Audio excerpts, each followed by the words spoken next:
Essa é a 7ª aula prática do curso de Métodos Computacionais em Engenharia Mecânica e nessa aula nós vamos discutir o assunto de vetores. Nas aulas passadas nós vimos como é que nós podemos fazer operações e desenvolver subrrotinas, funções e programas para trabalhar com diversos tipos de parâmetros. Parâmetros inteiros, reais em dupla precisão, etc. Porém, desde a nossa última aula teórica, nós vimos que em alguns problemas nós vamos lidar com múltiplas variáveis ao mesmo tempo. Na penúltima aula nós vimos como os métodos de soluções de EDO, que nós vimos aqui no curso, podem ser aplicados a sistemas de EDOs. E na última aula nós começamos a ver a solução numérica de sistemas lineares. Sendo assim, nós vamos lidar com múltiplas incógnitas ou múltiplas variáveis ao mesmo tempo, de modo que nós não podemos pensar em declarar um parâmetro ou uma variável no programa para cada elemento de uma matriz, por exemplo. Então a gente precisa se perguntar se existe uma forma mais eficiente de trabalhar nesses tipos de problema, que podemos chamar de problemas multidimensionais, por exemplo. No Fortran, nós podemos declarar matrizes, vetores ou tensores de ordem superiores de uma forma muito simples e similar à sintaxe que a gente já vem usando.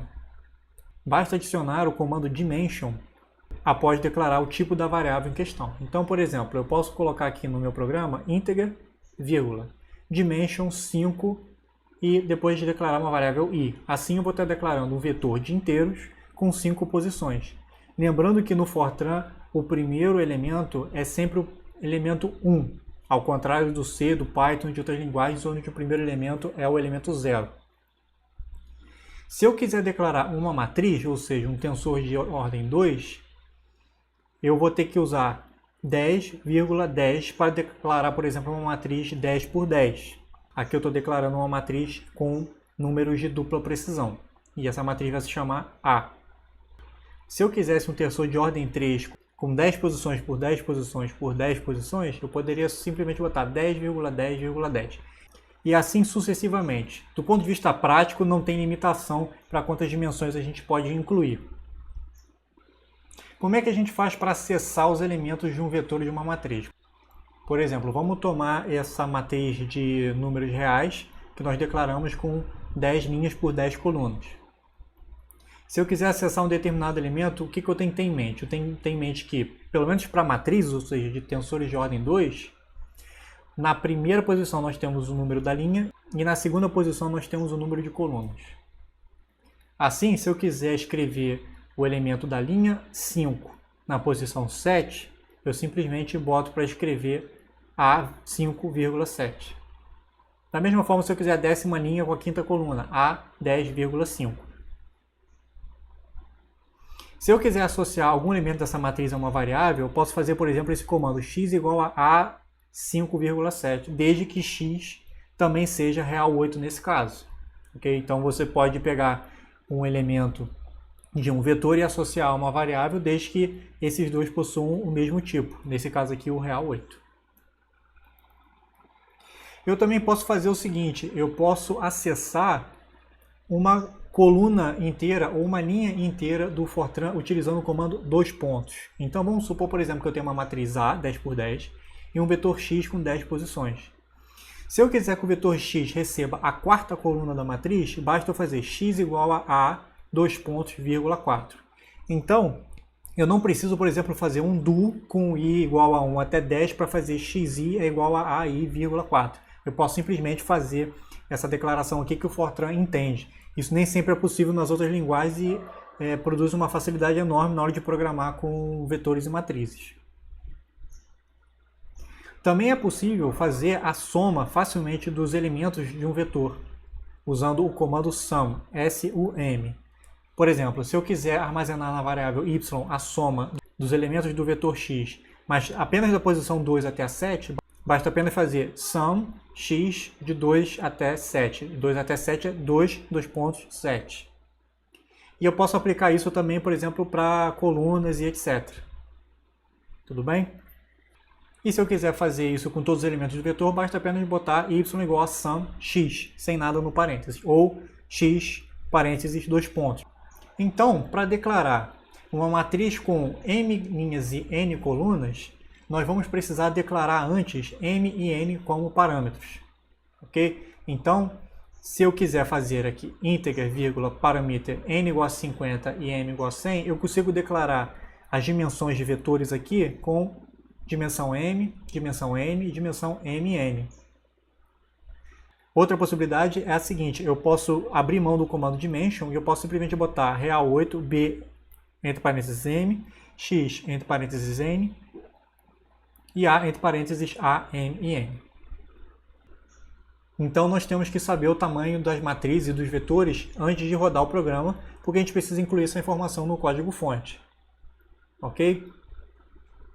Existem outras formas de declarar matrizes e vetores, mas nós vamos ver isso nas próximas aulas. Nós vamos hoje trabalhar só com esse conhecimento até aqui, porque esse conhecimento já permite que a gente consiga resolver um problema prático envolvendo sistemas de equações diferenciais ordinários.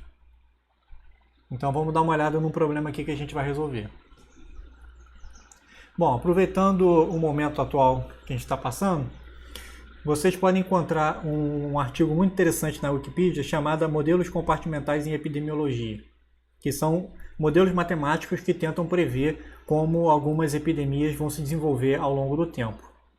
É um assunto extremamente vasto, com uma literatura bem profunda, e diversos modelos matemáticos podem ser encontrados dentro desse campo de estudos. Nessa aula, nós vamos estudar o modelo SR, que é um dos modelos mais simples, mas que é um dos principais modelos que aparecem na literatura. O que diz esse modelo? Esse modelo ele simplesmente divide uma população de tamanho n em indivíduos suscetíveis a serem contaminados por alguma doença infecciosa e que são os indivíduos que estão no momento atual infectados com alguma doença, e R, que são os indivíduos recuperados ou removidos, ou seja, eles já não estão mais infectados, então eles ou se recuperaram ou eles morreram. E o modelo ele trabalha com algumas hipóteses de modo que ele consegue descrever o avanço dessas três variáveis através desse sistema acoplado aqui de EDOs. Então nós vemos que ao longo do tempo o número de suscetíveis tende a cair em função do próprio número de indivíduos suscetíveis e do número de indivíduos infectados, com um parâmetro beta que é associado a rapidez com que a doença se propaga, e também nós temos aqui a variação dos infectados, que representa aqui um balanço entre pessoas que eram suscetíveis e passaram a ficar infectadas e pessoas que estavam infectadas e passaram para o grupo dos removidos. E essa taxa de remoção é chamada de gama, que aparece nessa última equação aqui, dizendo que a quantidade de indivíduos removidos, sejam eles recuperados ou mortos, cresce sempre com taxa dada por essa constante gama vezes o número de infectados. Então, nós vamos aplicar o método de Euler aprimorado para resolver esse problema aqui em particular. Então vamos começar fazendo o seguinte, vamos começar pegando o método de Euler aprimorado que nós escrevemos na última aula e nós vamos adaptar para esse novo problema. Vamos buscar aqui o método. Lembrando que o código que nós desenvolvemos na última aula foi o código lançamento. Então eu vou abrir ele aqui rapidinho e vou dar um Ctrl+C, Ctrl+V na equação, na subrotina do método de Euler aprimorado. Aqui está a subrotina.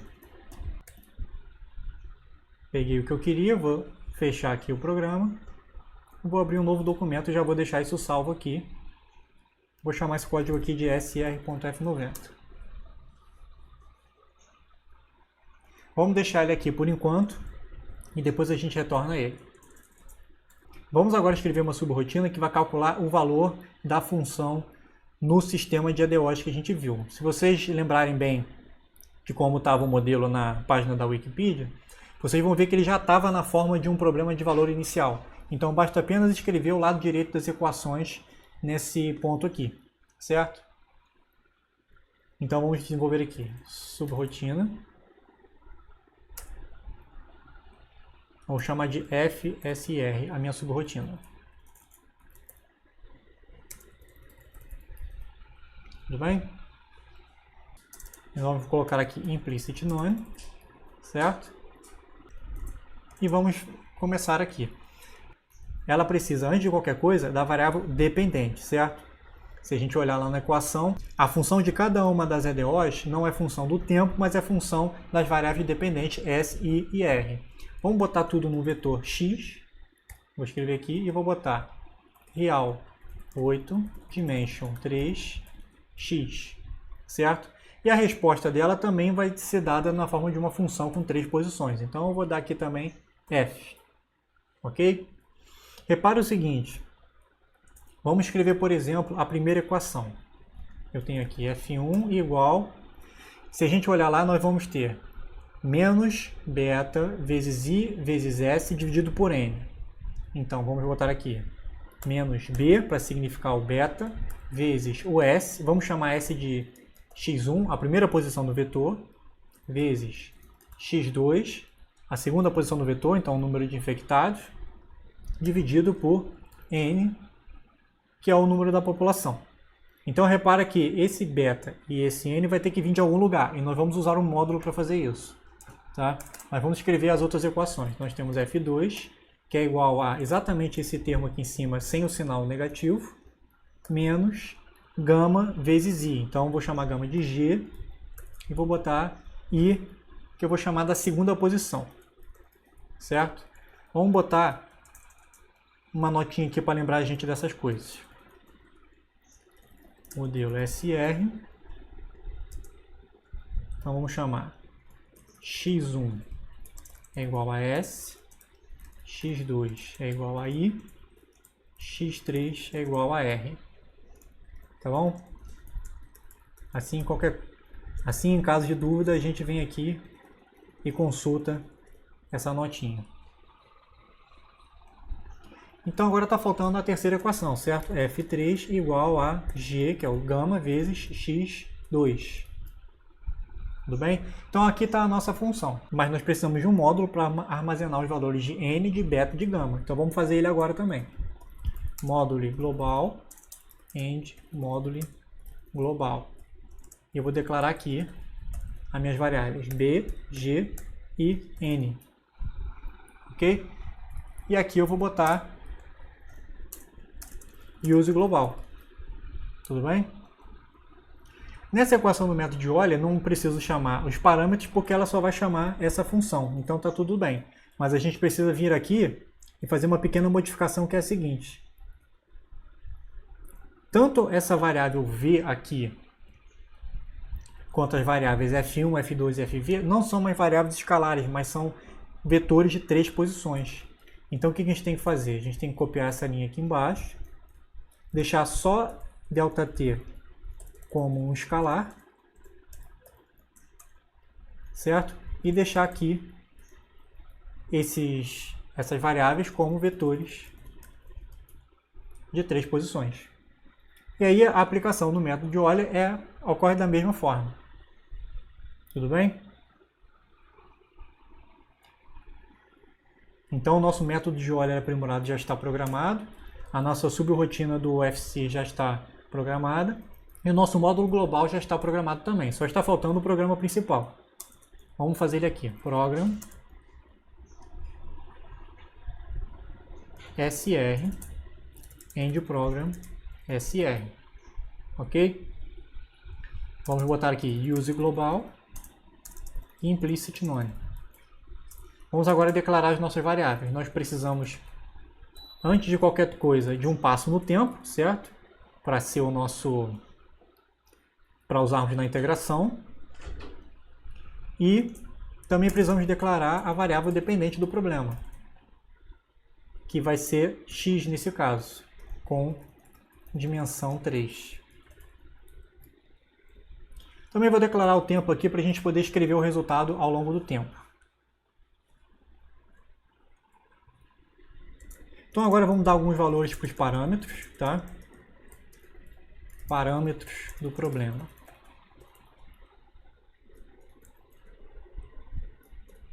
Vamos botar aqui alguns valores. Vou botar b igual a 2, g igual a 1 e n igual a 1000. Vamos assumir uma população de 1000 pessoas, tá? É um exemplo hipotético. E agora vamos resolver o problema. Método Não, vamos escrever assim. Integração das equações.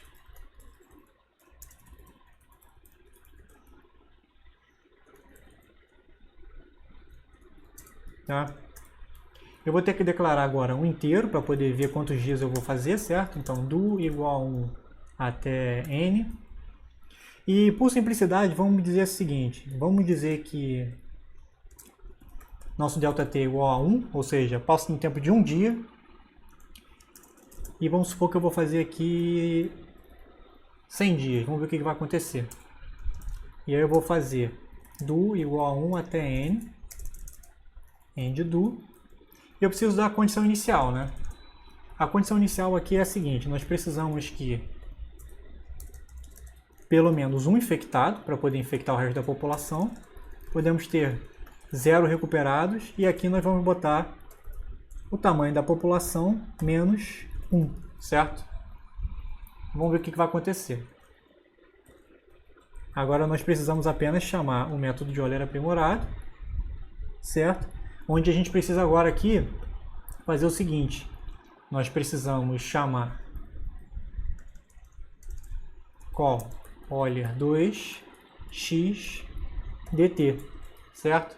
Mas se eu chamar dele do jeito que está, ele vai chamar um fv aqui, que era uma função que a gente tinha feito antes. E agora, na verdade, a gente tem uma subrrotina, certo? Então vamos fazer a seguinte modificação. Vamos colocar aqui f, ou seja, é um parâmetro de saída do modelo, tudo bem?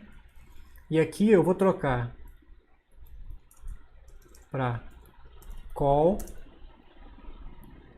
fsr e eu vou dar como valores v e f1. Isso vai substituir esse valor aqui. E aqui embaixo eu vou botar call fsir de novo. E eu vou dar para ele v mais dt vezes f1 e vai sair f2. E agora eu já estou com o método perfeitamente aplicado. Por fim, para ver os resultados na tela, vamos fazer o seguinte. Write unit igual a asterisco, fmt igual a asterisco, x1, x2 e x3. Vamos ver o que vai acontecer. Vamos ver se ele vai compilar, se a gente não esqueceu de nada.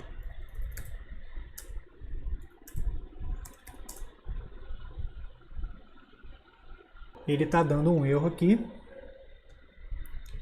E se eu olhar aqui em cima, eu vou ver que eu fiz alguma besteira.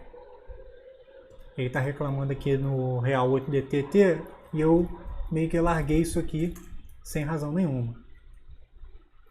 Vamos ver se agora ele compila melhor.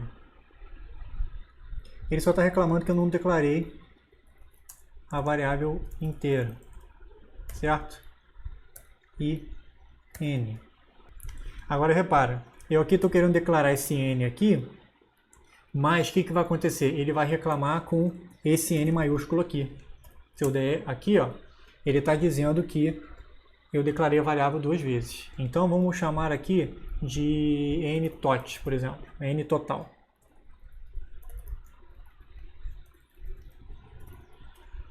Ok? Vamos fazer mais uma tentativa. Agora ele compilou. Vou tentar criar o meu executável. E vou tentar rodar o meu programa.